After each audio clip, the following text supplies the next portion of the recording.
Hi, everybody. Thanks for joining me today.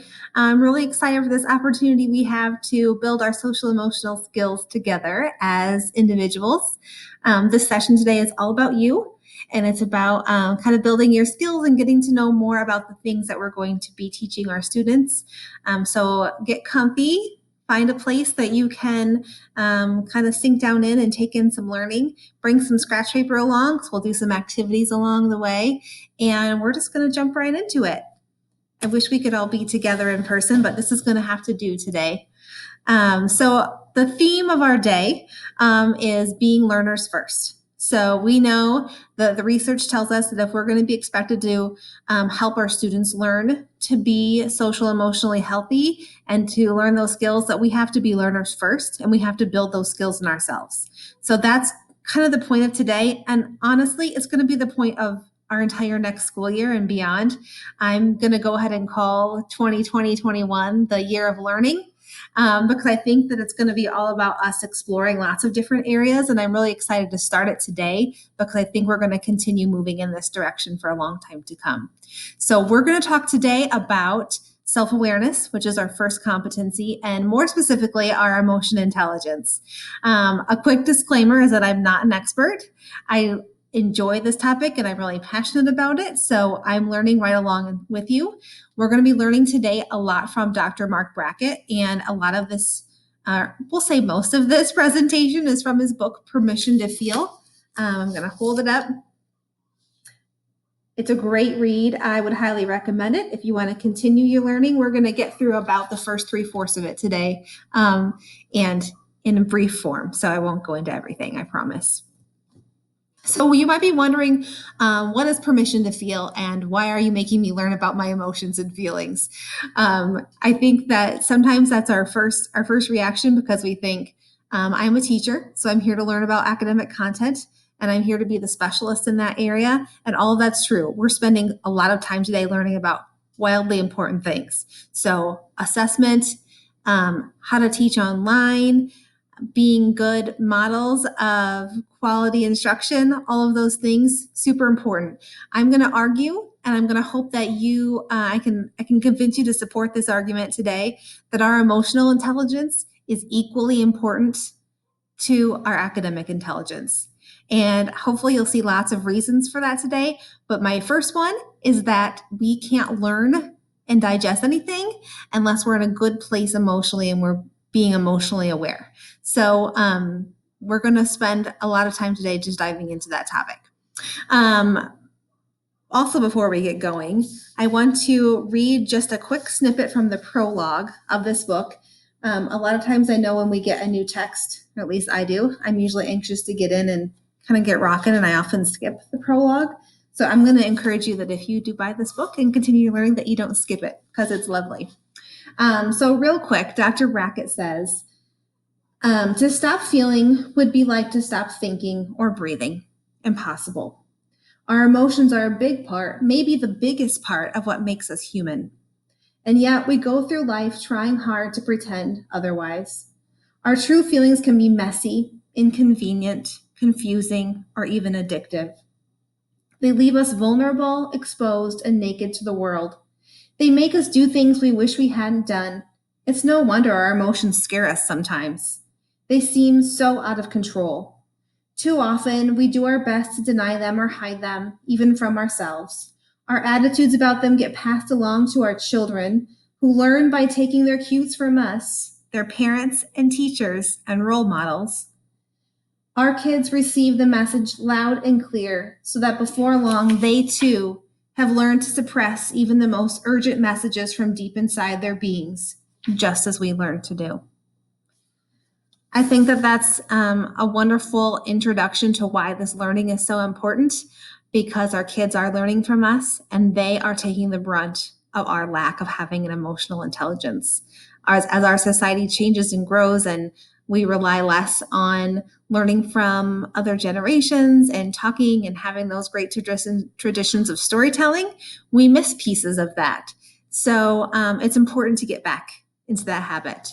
A big theme that you'll see throughout Mark's book and throughout our conversations today is that there is this great myth that goes along with all of those things we learn about our feelings, that there are good emotions or feelings and bad ones. And that's a big myth, and it causes us to do a lot of this suppressing and ignoring of our feelings because we think we're supposed to only feel happy and excited and grateful and glad, and that we should not feel bad feelings like sadness and anger and anxiety. But the truth is, all feelings are for feeling. And the more we continue that myth of good and bad, the more we set ourselves up for failure.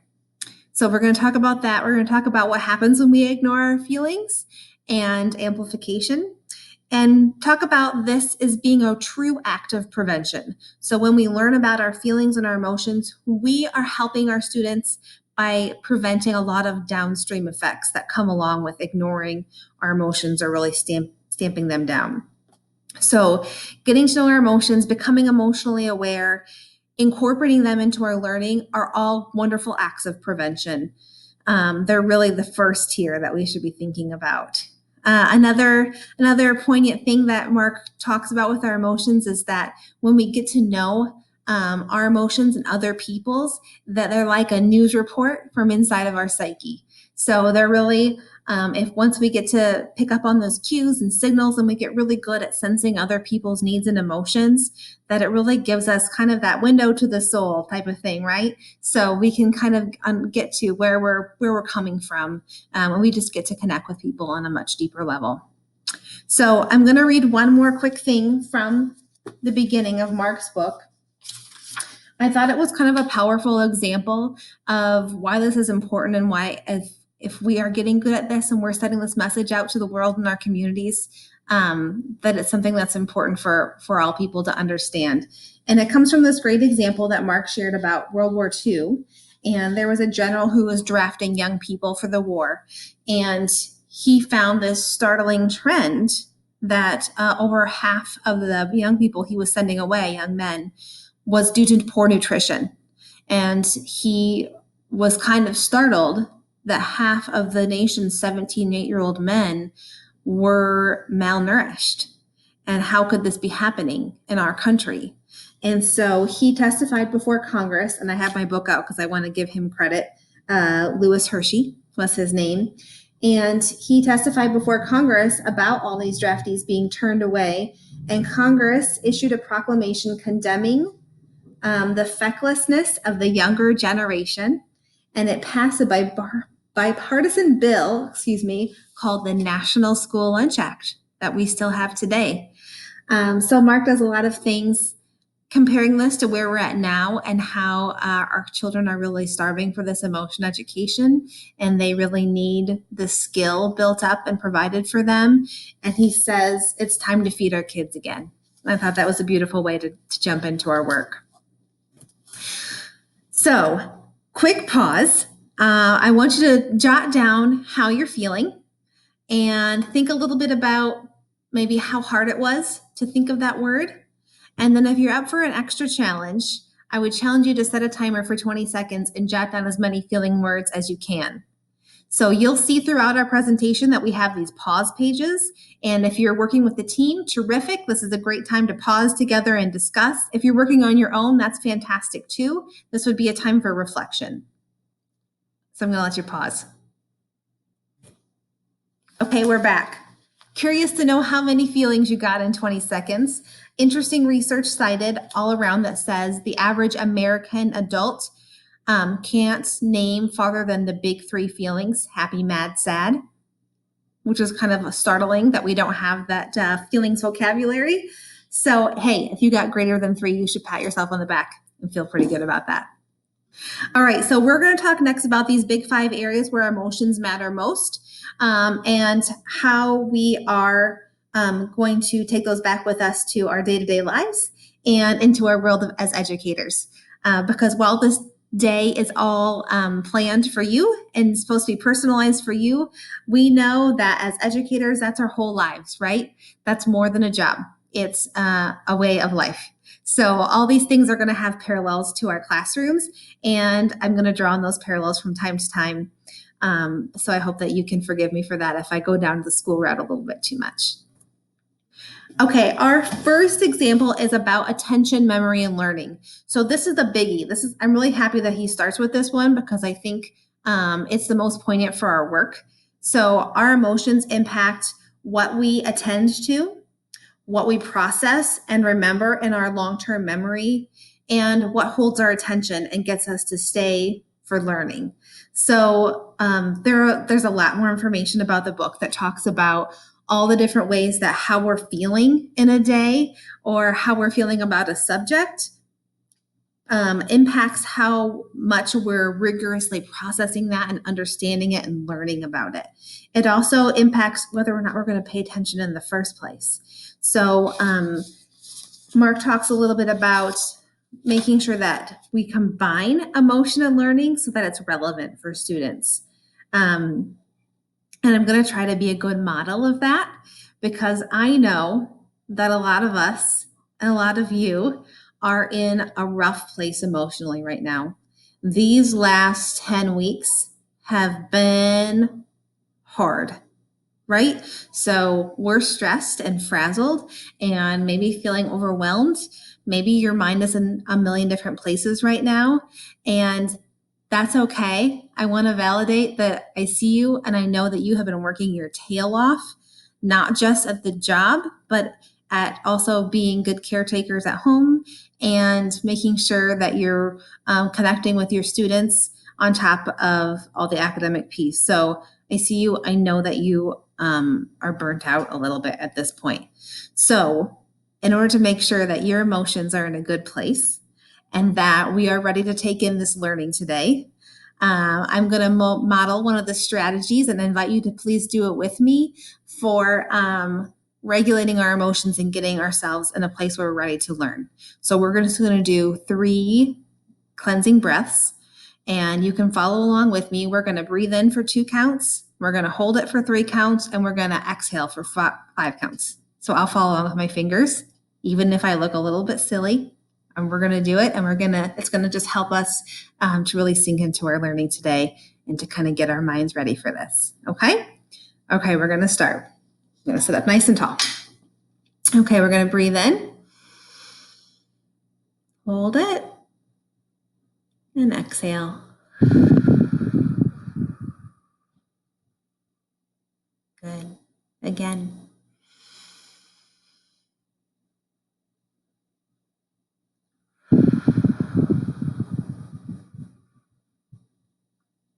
Excellent. One more time.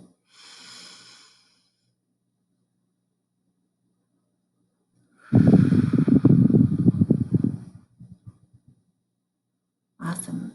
Great. Now that we're all calm and relaxed and in a good learning place, I'm going to share with you one of my favorite stories of a quick research study that was done with 4-year-olds in a school setting. And it's from one of my other very favorite researchers, Shawn Achor.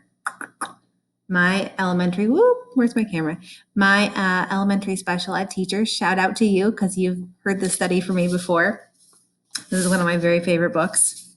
It's warped from being in my bathtub. Sorry, books, I'm not very nice to you.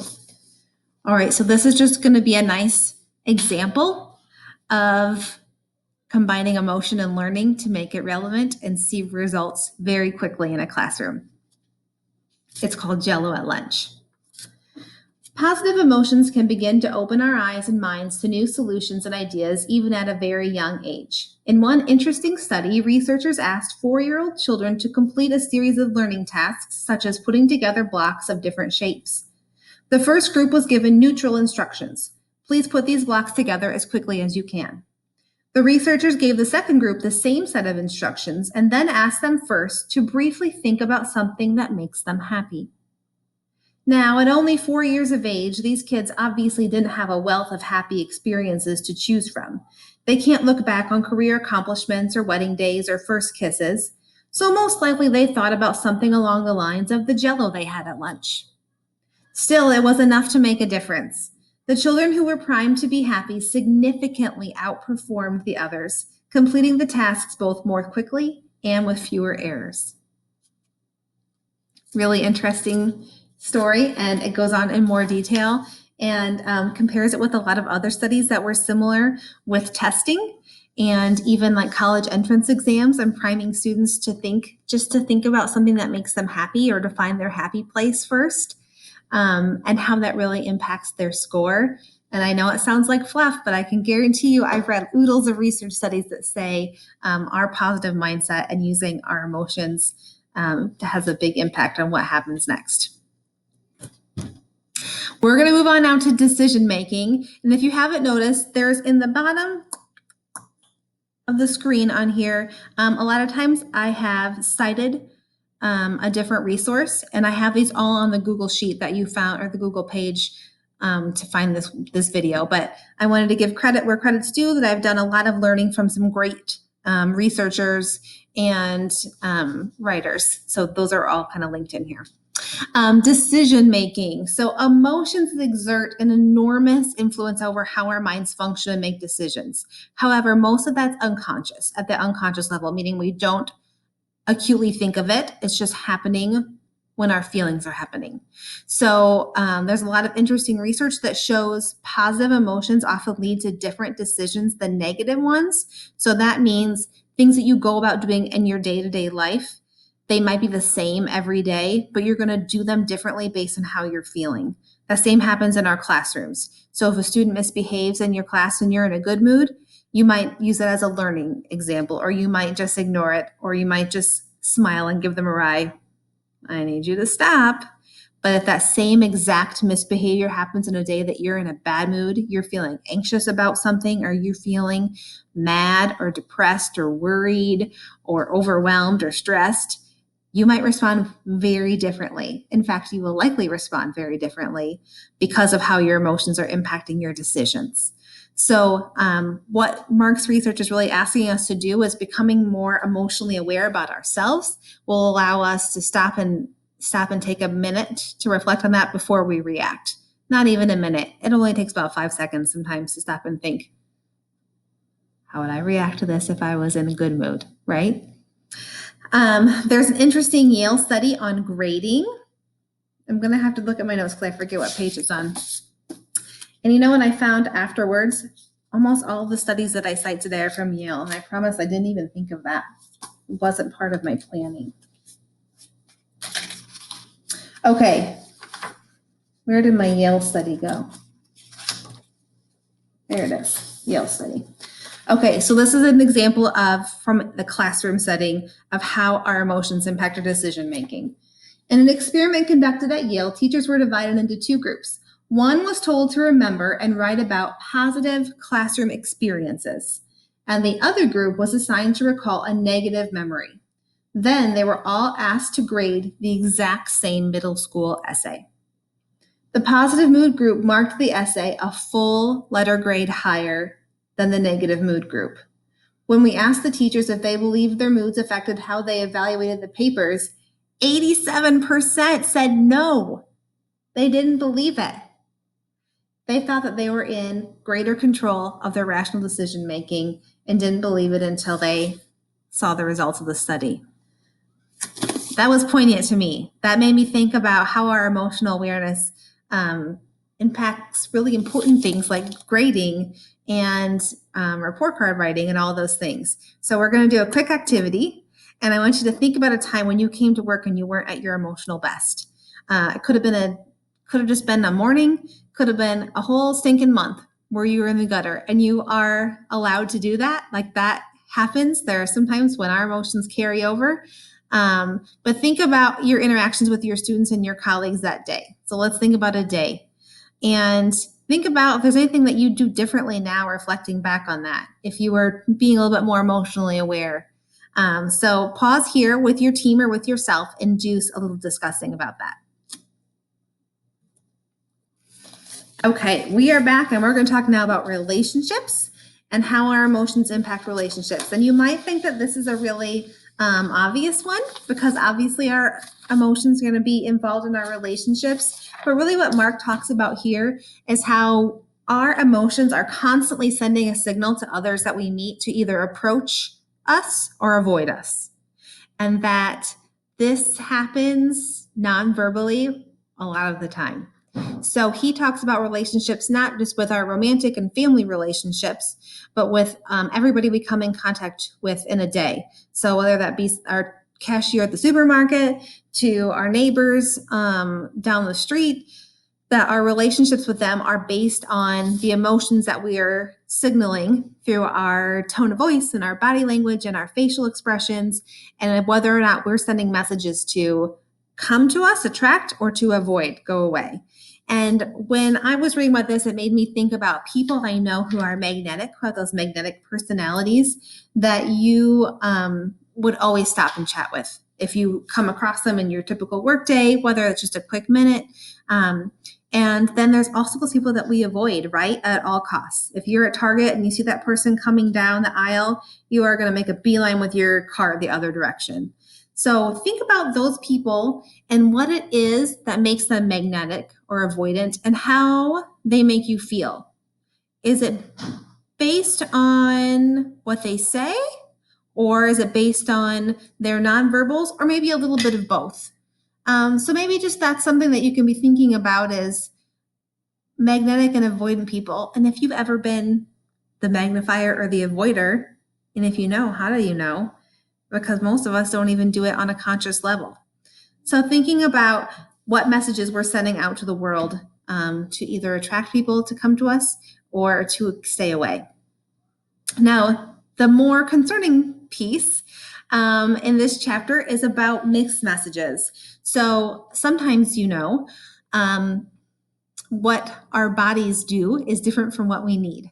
So this is true in adults. So sometimes when we're frustrated or angry, we become avoidant ourselves. We become real quiet. We ice people out.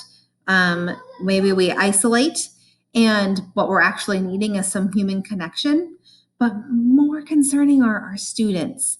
Think about our students who maybe are in crisis or working through some adversity. And the way that they are showing their emotions is by acting out, maybe even getting violent and hitting or kicking or biting sometimes. And that really keeps everybody away and leaves a bad taste in our mouth, so that we don't want to go back and help them the next time. Like, it's real hard for us to make sure that we're reconditioning ourselves every time. And that's a real big concern because, as you all know, the students who need the most love often show it in the most unloving ways. But if we stop and think about what the students' emotions are telling us, sometimes it can help us to understand how better to react to a situation, to come into a situation when the student is not at their best, when they're having a hard time. And maybe it can help us to withhold judgment a little bit next time and to ask the right questions instead of assuming that we know exactly what's going on. There's a real great quote from Mark, and I'm sure I'll get at it in another section here, where he says, make sure you're always the learner and not the knower. It's always better to be learning and to be asking questions than to be making assumptions. Here's another quick group activity. So think of a time that a student or a colleague sent you a mixed message, and how did you respond? And after we've done some of this learning so far, think about another way you could have approached that might have led to a different outcome or a better outcome.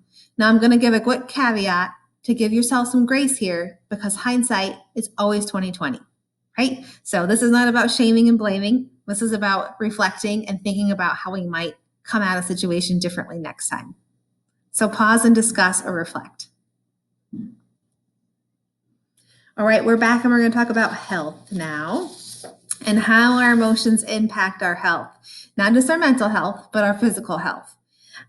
There is a lot of information out there about good stress versus bad stress, right? So we know that the biggest difference between what makes stress good and healthy for us and to be performing at our best is the length of time and the intensity of it. So when we have quick bursts of stress, when you're going to give a big presentation or you're going to do a test or write a paper, that actually helps us, right? It gets our blood pumping, we react faster, we're thinking clearly. But when our stress is intense or lasting for a really long period of time, when maybe you're in a toxic relationship or living in a toxic household and you can't escape from those stressors every day, that's when it really takes the biggest toll on our physical health. because all of our organs and responses are connected. So the same blood that's passing through our brains is what's going to the rest of our body. And when it's full of cortisol and stress things, it makes us feel sluggish. And it starts taking away that serotonin, and we feel achy. And when we do get sick, we feel sick worse and harder. And when we feel crappy, we give ourselves crappy food and drinks, and then that makes us feel even worse. And it becomes this really nasty cycle. So there's all this interesting research about how toxic stress, or how like long-term negative emotions play a really big nasty toll on our cardiovascular health, our blood pressure, our cholesterol, all those things. However, on the flip side, there is equally amazing research about how our positive emotions are beneficial to our health. So there's all kinds of things about how I'm going to get them wrong if I don't refer, but there's things about how crying actually takes stress hormones out of our body and gets rid of them, which is why we often feel good and cathartic after a good cry. Feelings of gratitude, increasing our oxygen levels in our tissues, which speeds healing and boosts our immune system. Laughter increases the flow of beta endorphins, which enhance our mood, and it stimulates growth hormones, which repair our cells when we have disease and things in our body. Laughter also reduces our risk of heart attacks. There's all kinds of interesting things about the benefits of positive emotions. And so that doesn't mean that we avoid all negative emotions. All feelings are for feeling. It means that when we know what our bodies need, we can feel our feeling, and then we can make healthy choices to make ourselves feel better. And some of that is just being really mindful of what we need to do to get to a positive headspace. And then the fifth area that Dr. Brackett talks about our emotions influencing is our creativity. So I know some of you might be thinking, oops, I can skip this one, like not into arts and crafts. But you would be amiss, because creativity includes lots of things outside of actually creative deeds, which is flexible thinking. It's really our growth mindset. So creativity includes discovery, and it includes what do we do when our plan A or B or C doesn't work? Where do we go? How do we think next? How do we think outside the box? So our emotions and where we're at and what we're feeling really impact our ability to stretch our minds and to have a growth mindset. When we're feeling negative, when we're feeling anxious, and maybe we're keeping things bottled up, we do not have the ability to see outside of what's right here in front of us. It really it makes us be more black and white thinkers, and we're missing all those wonderful shades of gray in between. So our emotions play a big role on our flexible thinking and whether or not we can have a growth mindset. There's a great quote, and I just put it in here because I thought it was a really nice explanation from Zora Pringle. And she says, emotions are both the spark that fires the engine of creativity and the fuel that keeps the fire burning when other people try to douse it or the kindling is running low, which is really all about growth mindset, right? So when we're aware of how we're feeling, I think that we can take that into account with our creativity, because another interesting aspect of creativity is that it's also often a stress reliever for people who do a lot of creative things. It's a connector. It's part of our identity. And so we want to be thinking of ways that we can help continue to build these skills in our students. There's some really kind of bummer statistics in the book about how creativity is going down the tubes with our kids these days. And so I would challenge you to think about other ways that you can encourage creativity in your classrooms through that flexible thinking and allowing our kids to have some autonomy and some voice and choice into what their work and their days look like. Because I think that that's a skill that we're really going to need to work at as well as we're working through all of these new things with our kids in the 21st century here. Okay, so that kind of ends part one. We're going to move into now talking a little bit more about being an emotion scientist. So being an emotion scientist is really just all about what we're doing today. Learning, asking questions, thinking about what our emotions tell us about ourselves, thinking about what sort of physical sensations go along with our emotions, what trends do we see with our emotions? So are there things that we're maybe not even recognizing that if we take a deeper look into ourselves that might come up as trends and ways that we can change our lives? And also a reminder that these are skills that have to be acquired. We're not born with emotion skills and knowing what our emotions tell us and picking up on those things. They're all things that we have to be practicing every day. Really learning how to pause and figure out what you're reacting to in the moment. And Dr. Brackett says our emotion skills amplify our strengths and they help us through challenges. So they play two really big roles in being an emotionally intelligent and a successful person. So our second half of the presentation is going to talk about these big 5 skills. So RULER is the acronym that Dr. Brackett came up with for basically the 5 skills of emotional intelligence. I'm going to have to put a big plug in here because this slide makes me really happy. I love this picture. I don't know who made it, but I really like it, and I think it gives a nice visual in your head when you think of RULER. I'm also going to give a quick disclaimer that RULER is the name of Mark's program that he sells for SEL work for emotional intelligence in schools. I don't have any plans for that, but I know people will be asking if they see it. So we're sticking with our own plan for now, and we're going to be a year of learners before we talk about any other programming. So the first skill for us to be working on is recognition. So that means recognizing emotions in ourselves and recognizing emotions in other people. So it's a really twofold piece here. Dr. Brackett came up with this mood meter that I'm not going to spend a ton of time getting into, but it's a really interesting way that they sort of put a spin on figuring out how we're feeling and doing so in a way that's more, how do I say, consistent? More research-based, I'll say. So that x-axis there on the bottom, that's the degree of pleasantness. So that's, going from lowest to greatest. And then our y-axis is energy. And so that's the amount of energy that goes along with an emotion. And so it's an interesting way. I like how there's a color gradient because it shows how there's a whole continuum there, right? And you can be at a lot of different places at once. So you can be feeling hopeful, but also be down. And you can be feeling panicked, but you can also be thrilled. So you can be in more than one place at a time with your emotions. But when we look at them on this chart, it's just, it's a neat way for our kids sometimes to see that there's a whole variety and that they're all okay.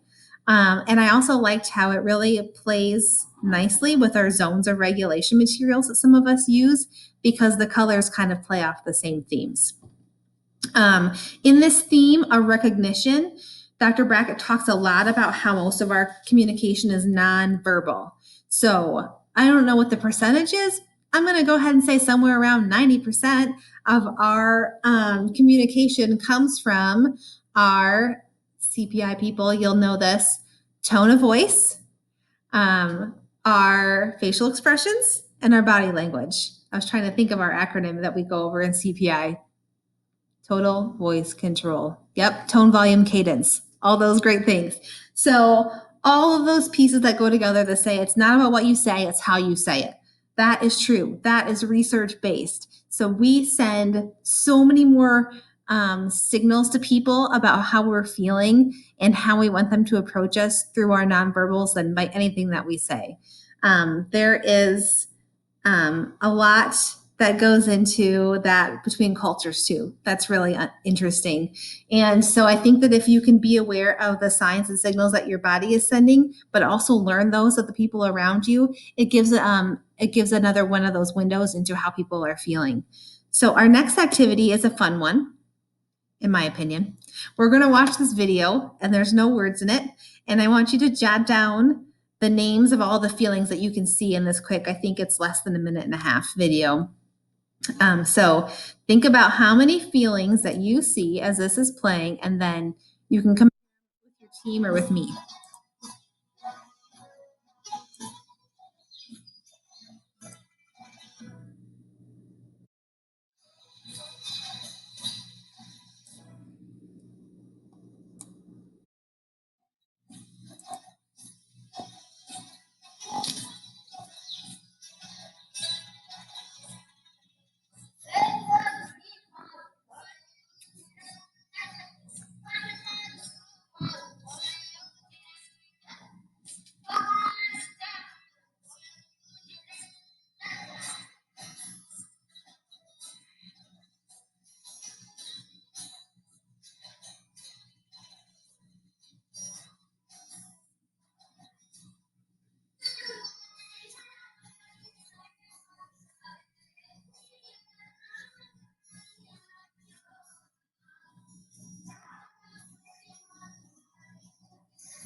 All right.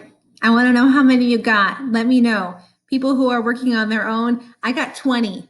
So let me know if you beat that. Of course, I came up with the activity, so I got to think of it ahead of time. I'm sure that I missed some. Okay, our next step is understanding. So this is a really big skill that is hard. It's about peeling back the layers of the onion because there are so many things that play into our emotions sometimes, especially if we've been bottling them up from a long time. It's really getting at the underlying cause of our emotions and other people's, and it asks us to be kind of a detective and asking why a lot, asking the right questions. So I'm sorry you can't see that because my face is in the way. But Dr. Brackett says first, get permission to feel. So validating feelings, which we talk about a lot in CPI too. It looks like you're frustrated, or can you tell me how you're feeling? Or, oh, that's hard. I would be upset too. Things like that. Mirroring, saying things back to them. I think it looks to me like you're angry. Is that right? Okay, validating, giving permission to feel. Then ask questions. Can you tell me what happened? Can you tell me why you're feeling that way? Can you tell me what I can do to help you? This area of understanding is hard because it requires us to look at something without our typical lens. So, not from our point of view, but from someone else's point of view. It really challenges us to do some perspective taking. So, it also asks us to hold off on judgment, which I know comes up a lot in different chapters of the book. But it's tempting to think when we have it figured out to make some judgments, some snap judgments right away. And there's a really interesting, sorry about my dog.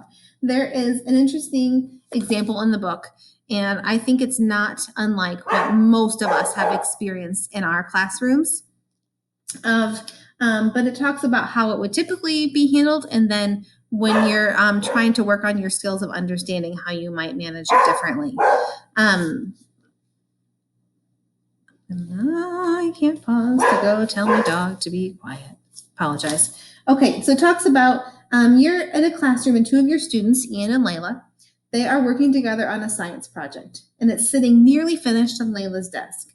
When all of a sudden, Ian jumps up from his seat, takes a swing at Layla's desk, shouts in her face, "I hate you," and stomps out of the classroom, and the project flies across the room.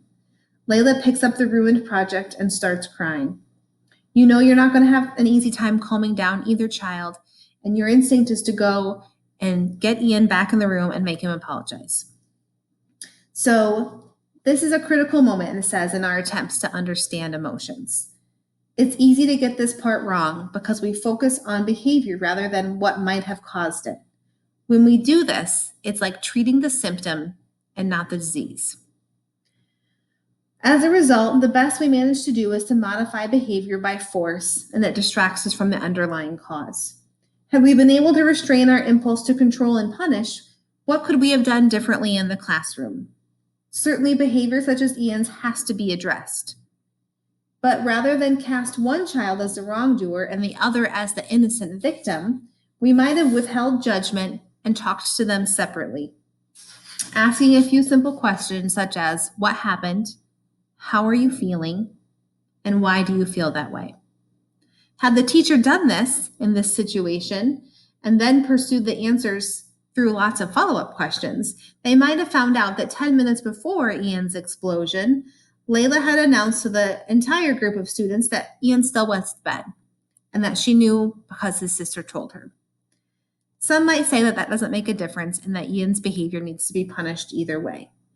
But when we punish without giving him a chance to explain, we miss a really critical opportunity for understanding. Understanding requires the use of storytelling, perspective taking, and pattern seeking to piece together the events that led to a current situation. It begins with being an emotion scientist and not a judge. So I felt like that was probably an example that all of you have had in your classroom at one time or another, and myself included. Probably wouldn't have thought about separating students and asking, because that seemed like a pretty obvious example of an innocent victim and someone struggling with behavior. But I think that this skill is really asking us to slow down and ask a lot of questions before we snap judgment. The next skill is called labeling. So Mark Brackett talks about this as being kind of one of those hinge skills. So it kind of holds both sides of the ruler method together. Labeling just means having that right vocabulary and names for our feelings. And he talks about this being important for a lot of reasons. For one of them is when we're accurate about what we're truly feeling, it helps us to move forward in a more efficient way because we can find what the right solution is. If we say that we are mad, but actually underneath the madness is a lot of fear, those are going to be two different solutions. We're going to have probably a different solution for being mad than we are for being fearful about something. So getting specific really allows us to solve the problem quicker and find solutions that work for us and for our students and our family members. Mark says, if you can name it, you can tame it. And he cautions us to avoid labeling someone else's feelings before they're ready, or to that temptation to fix someone's tough emotions for them. Instead, help people feel seen. There's a lot of great work from Susan David, who's linked also in the resources, about this very same thing. And I'm going to say this is one that I am terrible at. I love to fix someone else's problems, right? Fix someone else's emotions. Someone's sad, I want to make them happy. And sometimes what we are called to do instead is to sit with them in that moment and let them know that it's okay, give them permission to feel, and to let them feel supported. And I felt like that was an important thing to touch on with all of you as well, because beyond the madness of these last 10 weeks, which has been a whole new level of stress and hardship for us and our students and worry of us, is that we have a lot of kids who come to us from adversity and traumatic households, and they bring a lot with them to the classroom.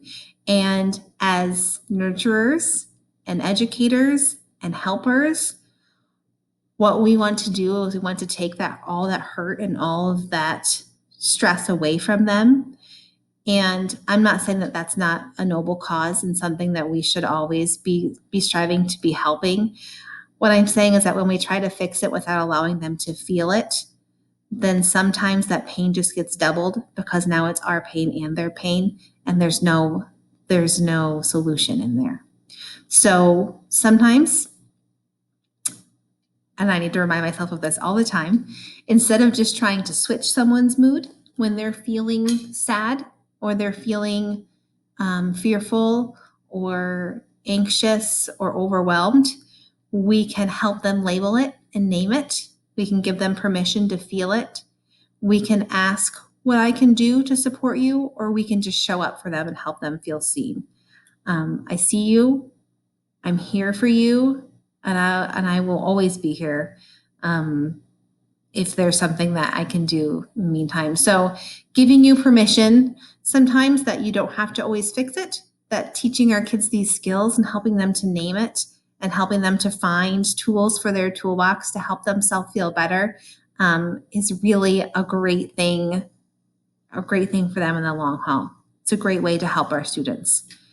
And an important part of that is teaching that feeling vocabulary and what all those feeling words mean. We're going to pause on that and think about the last time that you were feeling stressed. So I know that stress is a common one for all of us, right? So there's an interesting work in Dr. Brackett's book where he finds out that we say stressed for a lot of things. So there's actually a lot of different emotions and feelings behind and underneath of stress. And so thinking hard about one of the last times that you felt stressed and what other emotions could have been at play. So do a little digging reflection-wise. You don't have to talk about this with your team. What other feelings were underneath of that feeling of stress? In the book, here's a few that he talks about. Anxiety, envy. There was a big study with his students where really envy about other kids' work and how easy it looked for other people or other people's grades. What was called stress was actually envy. which was interesting. Fear, overwhelmed, under pressure. There are lots of different feelings that kind of all get labeled as stress. So think about what other emotions could have been at play when you were feeling stressed, and how could knowing what that was have maybe helped you to move forward. So take a few minutes for reflection, and then I'll meet you back. Okay, our next skill is expressing. So expressing our feelings.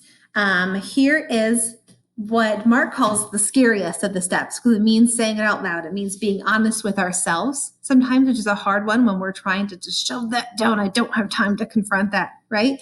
But it's hard for our kids too, so we have to remember that sometimes. All of our students, okay, I'm not going to say all, that's not nice. I'm going to say a lot of our students would rather appear like the bad kid or the naughty one than the dumb one. So expressing a feeling as, I'm afraid that if I get this wrong, everyone's going to see that I'm not as smart as I think I am. That's a real hard thing. So we need to be patient with this one too. So on expressing, we have this temptation to bottle our feelings, and there are 3 different concepts that I wanted to just point out here. The first 2, amplification and brooding, come from Susan David's work.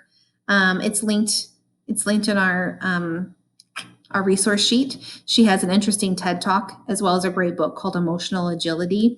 And she talks about amplification is what happens when we try so hard to ignore our feeling that it just becomes this all-consuming, suffocating thing. And it's everywhere we look.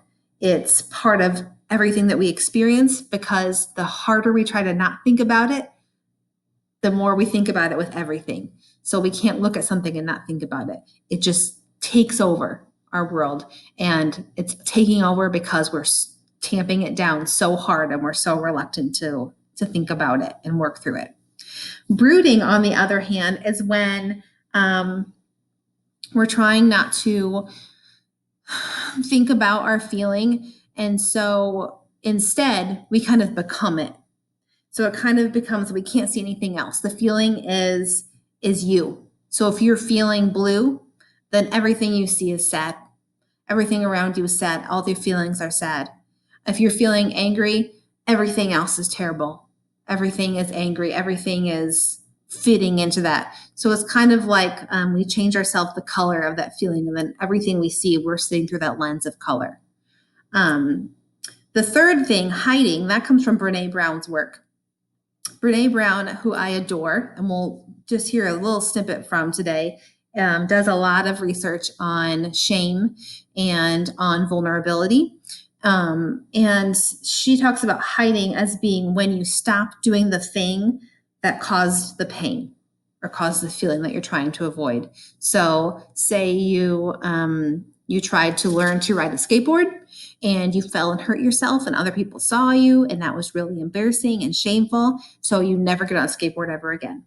You go to a job interview and you don't get it, and you feel really bad about that. You never go on another job interview.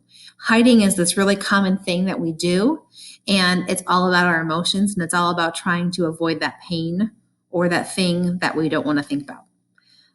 So there's a lot of trickiness that comes to us not allowing ourselves to feel and be aware of our feelings. There's also this interesting concept of secondary feelings that comes up in Susan David's work, where she talks about our initial feeling isn't really the problem. So if we're feeling sad, say, that's not a problem. We can work through that, right? We can say, I feel sad. We can say, why do I feel sad? And we can think of ways to regulate that. But if we are feeling sad, and then you have all these secondary feelings that pop up of shame about something, why am I feeling sad? I have so many great things in my life. I shouldn't be feeling sad. That's so embarrassing that I'm feeling sad. I can't admit to anyone else that I'm feeling sad, or they would all judge me. And now I'm feeling silly about being shameful, about being sad. All those things that bubble up, those secondary feelings, that's the problem. That's what causes us to have so much extra heartache and unneeded anxiety and stress in our lives, whether if we could just have been aware and admitting and expressful of our emotion in the first place, then we wouldn't have all these pile-on things, right? So beware the secondary feelings. Allow yourself to feel the first one, and the rest will work itself out.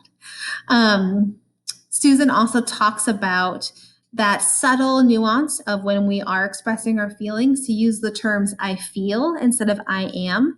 I feel sad. I feel hopeless. I feel excited. I feel energetic instead of I am, because not all of you are your feelings. So if I feel sad today, that doesn't mean everything about me is sad. I can still have joy about other things. I can still feel other feelings. But when we say I am, it kind of assumes that you take on all the traits of that feeling. And you're not the makeup of your feelings. You feel them. You have permission to feel all of them, but they don't define who you are as a person. So that's just a subtle thing. And again, a reminder, express your feelings without judgment. Give yourself and others permission to feel without that temptation to only feel good feelings and not bad feelings. Okay? Going on to our last one, a big one, regulating. So this is where the rubber meets the road, right? Regulating our feelings is where we'll see the biggest impact, and it's the biggest skill we're trying to get to. But if we jump right into regulating without working on those first four, we miss some important steps along the way. So we have been regulating our feelings since birth. We are born as infants, doing things like crying when we feel lonely or we need human touch. We are born knowing how to make eye contact with our mother to bond. There's a lot of really interesting research about how we're born with some of these regulating impulses. But also on the flip side, there are maladaptive strategies all around us, and we pick up on those as soon as birth as well. So we live in homes with human people who have faults, right? And also have really great things, but we pick up the maladaptive strategies from our families and our generations and our TV and our media and our music all the time without realizing fully what we're picking up. So these maladaptive strategies are binge drinking, illegal drug use, overeating, cutting, so many things that really are there to numb the pain, rather than fix it. So one of the resources that I've linked is Trevor Reagan and his podcast, The Learner Lab, which is a great one, has lots of different skills to make us better learners. And there was an interesting one about where Mark Brackett was actually a guest, and Susan. And they talked about these maladaptive strategies being like the Tylenol we take to make the feelings go away. So when we do that, we don't give ourselves permission to feel them and to address what's really happening. We just get stuck in these negative cycles. And so sometimes the hardest part about regulating our feelings is unlearning all those maladaptive strategies that we grew up with and that were all around us, and we didn't know were maladaptive. So lots of interesting research with our kids who have high ACE scores, who live in adversity, that sometimes their bad behaviors are their way of regulating because they don't know any other way, and it works for them. So this is a big one and a tough one. It's going to take a lot of time and practice and modeling from us, and co-regulation, which I talk about a lot with our special ed teams. So that's just our kids kind of learning and watching us regulate as we talk through that. In order to learn these healthy strategies so that we have permission to feel and we have our feeling, and then we recognize that we have a whole set of healthy tools in our own personal toolkit that we can use to move on. So again, regulating our emotions is not about not feeling, and it's not about only feeling good emotions, right? All feelings are for feeling. Regulating is about being honest with ourselves and being emotionally aware and saying, I feel frustrated. Why do I feel frustrated? What can I do about this problem? Is there something I can actively do? And if not, what are some strategies I can use to get through this day and through this time? There's a great quote again. Sorry about all the quotes. There's just too many to give up. From Dr. Brackett when he says, too often we look for strategies that will shift people out of negative emotion spaces, but that's not always possible. During difficult times, sometimes we just need to be there for one another. So again, giving us that permission to, you can't always completely shift somebody to a different mindset, but you can be with them and you can hold vigil with them. We've done tons of learning today, so I'm not going to jump into too much depth in all these regulation strategies. There's a good 30 pages in the book diving into all these different types of regulation strategies, so I would recommend jumping back into that. Number one is mindful breathing.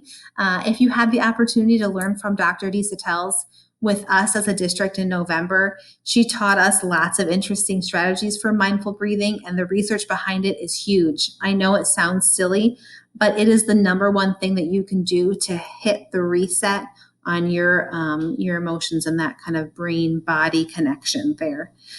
There are things called forward-looking strategies and attention-shifting strategies.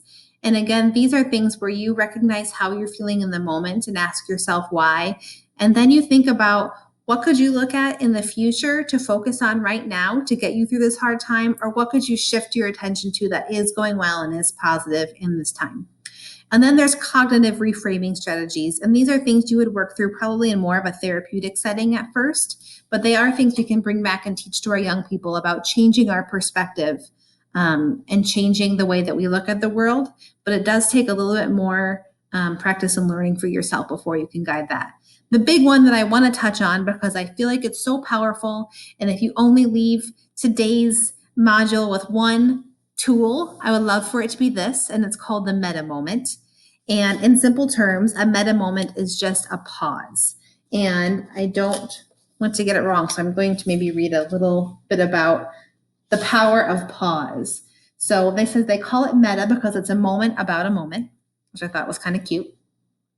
And the powerful piece about this is learning how to pause before you react takes a great amount of strength and skill, but the benefits are huge and life-changing. Here's a really poignant quote from Justin Bariso. Pausing helps you refrain from making a permanent decision about a temporary emotion. That's a little heavy, especially when we think about the suicide trainings that we do, right? And the see something, say something. Stop making a permanent decision about a temporary emotion. So this too shall pass.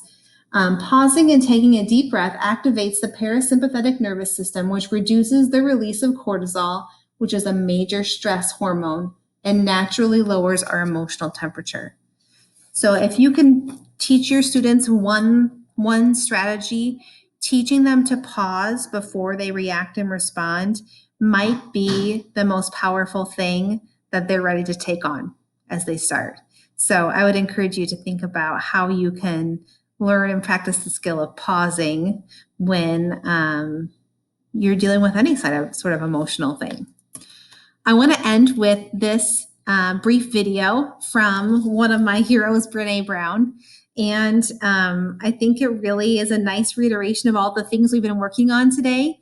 And it also made me feel better because I don't know about you, but when I think about the emotional state that our kids might come back to us with, or anytime that we're talking about feelings and we're making ourselves vulnerable enough to talk about feelings with our kids, we're kind of afraid of like, what's going to happen, right? If I have kids come up to me and they start having all these feelings and telling me I feel hopeless or I feel depressed, and you're like, Jill, I'm not ready to handle that. I teach calculus.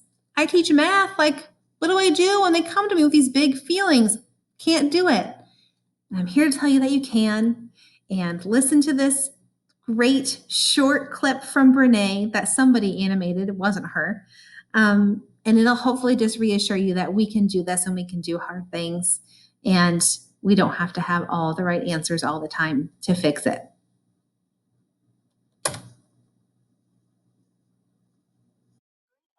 Writing isn't your own lack of talent, it's being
I think if you're like me, I'm often worried that I'm not going to have the right words, or I'm not going to have exactly the right thing to say, because words are important to me. But I think this drives home a really important message that it's not what you say, it's that connection and that relationship that you build with people and your students and your family over time. And so don't worry so much about the right words, but the right feelings and emotions that we want to convey. So on that note, I'm going to give a real fast recap. So our whole module today, here's our big top points. There's no such thing as good or bad feelings. All feelings are for feeling. Building emotion skills helps us all to be better decision makers and learners who are happier, healthier, and more connected to those around us. And to be emotionally intelligent, these are the 5 skills that we have to practice, and we have to help our kids practice, and we have to model, and we have to admit when we make mistakes and practice again. And that's recognizing, understanding, labeling, expressing, and regulating our emotions. I want to thank you so much for hanging in there. I know this was a lot to cover in one day. I hope that your emotional intelligence has been boosted even just a tiny bit. And I hope to continue doing this learning with you throughout the next year, so that we can be better educators after we're better learners. Thanks so much. Have a great day.